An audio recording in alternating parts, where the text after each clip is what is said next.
बौद्धजन पंचायत समिती तालुका शाखा आणि भारतरत्न डॉक्टर बाबासाहेब आंबेडकर संशोधन व प्रशिक्षण संस्था म्हणजेच बार्टी पुणे अंतर्गत डॉक्टर बाबासाहेब आंबेडकर राष्ट्रीय स्मारक महाड यांच्या संयुक्त विद्यमाने भारतातील कोट्यावधी पीडित शोषित समाजाच्या मानवी मूलभूत हक्कांसाठी जीवनभर अथक संघर्ष करणारे कोट्यावधी दलित बहुजनांचे महान उद्धारक, भारतीय लोकशाही राज्यघटनेचे शिल्पकार, विश्वभूषण भारतरत्न, बोधिसत्व, महामानव डॉक्टर बाबासाहेब यांच्या पत्नी माता रमाबाई आंबेडकर जयंती कार्यक्रम 7 फेब्रुवारी 2025 ला सकाळी 11 वाजता बाबासाहेब आंबेडकर राष्ट्रीय स्मारक बहुउद्देशीय हॉलमध्ये महिला मंडळ अध्यक्ष सुप्रिया शिर्के यांच्या अध्यक्षतेखाली आयोजित करण्यात आला।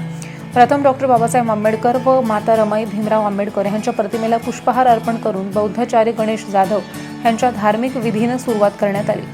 कार्यक्रमासाठी प्रमुख अतिथी म्हणून बौद्धजन पंचायत समितीचे अध्यक्ष अशोक जाधव, विनायक हाट्टे, केशव हाट्टे, अशोक साळवी, सचिव सखाराम जाधव आदी बौद्धजन पंचायतीच्या सर्व महिला व पदाधिकारी आणि महिला वर्ग उपस्थित होते।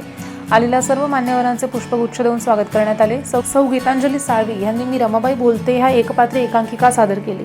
या कार्यक्रमाचं सूत्रसंचालन सखाराम जाधव आणि मंजुषा धोत्रे यांनी केलं। या कार्यक्रमाला तालुक्यातील गाव, वाडी आणि वस्तीतून महिला मोठ्या संख्येने उपस्थित होत्या।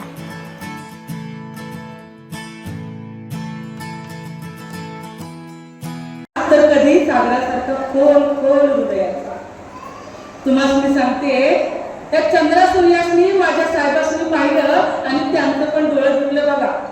असा स्वतंत्र विचारांचा प्रज्ञासूर्य म्हणजे माझा साहेब आणि मी त्याची सावली, अर्थात तुमची रमाई। माझ्या आयुष्याची कहाणी काय सांगू तुम्हाला? अहो, ओठावर हसू आणि डोळ्यात असू असं माझं वैराण आयुष्य। माझ्या बालपणाविषयी सांगायचं झालं तर 18 दारिद्र्य 5वीला उजलेलंच। रत्नागिरी जिल्ह्यातील दाभोळ तालुक्यातील वननगाज गाव, या वनन गावात मी राहत होते। तसं म्हणायला गेलं तर मला 3 भावंड, मोठी बहीण तिला आम्ही सगळे लाडाने आत्ताच म्हणायचो, पण अगदी बालपणातच तिचं लग्न झालं। मग घरातली थोरली मीच नव्हतं, भाऊ शंकर आणि गौरा माझ्यापेक्षा थोडेसे लहानच। माझी आई रखमाबाई, माझं पाळण्यातलं नाव तसं भागीरथी, पण मला प्रेमाने खरं रामीच म्हणायचं।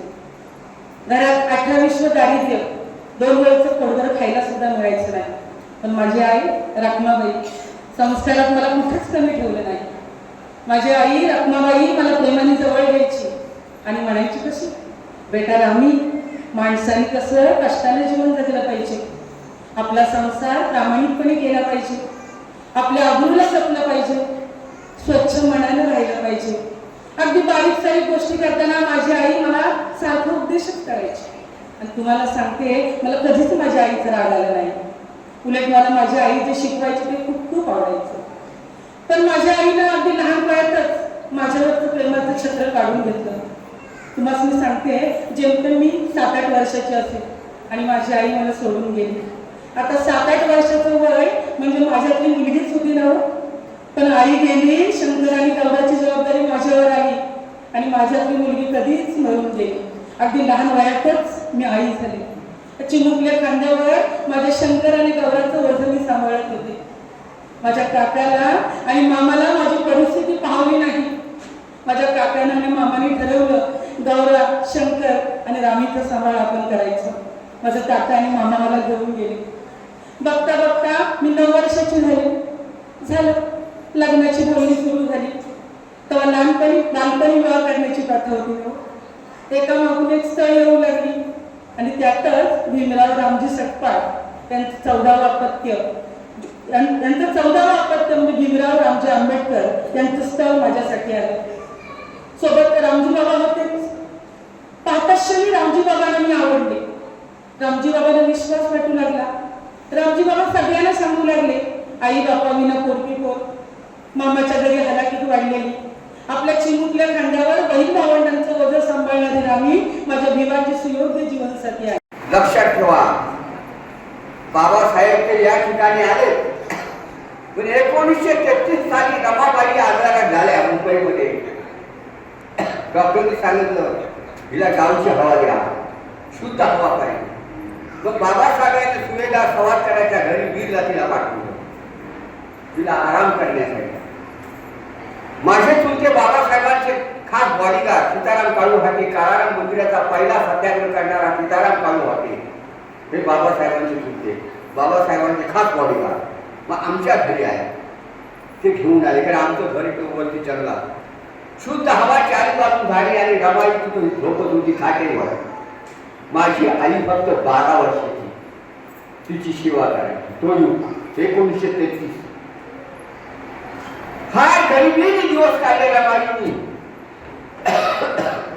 त्यावेळी गंगाधर वाढले बंधनो, त्याला कपन सुद्धा आणायला रमाईकडे पैसे नव्हते कारण बाबासाहेब इथं नव्हते.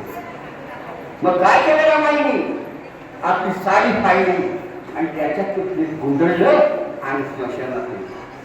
त्यावेळीची गरिबी का असते, भयानक अशी गरिबी. रमाईच्या बाजूनी चारी बाजूनी गरिबी फिरत होती. मला एक कविता आठवली, कशी होती त्यांची गरिबी, कविता आठवली म्हणून होतो.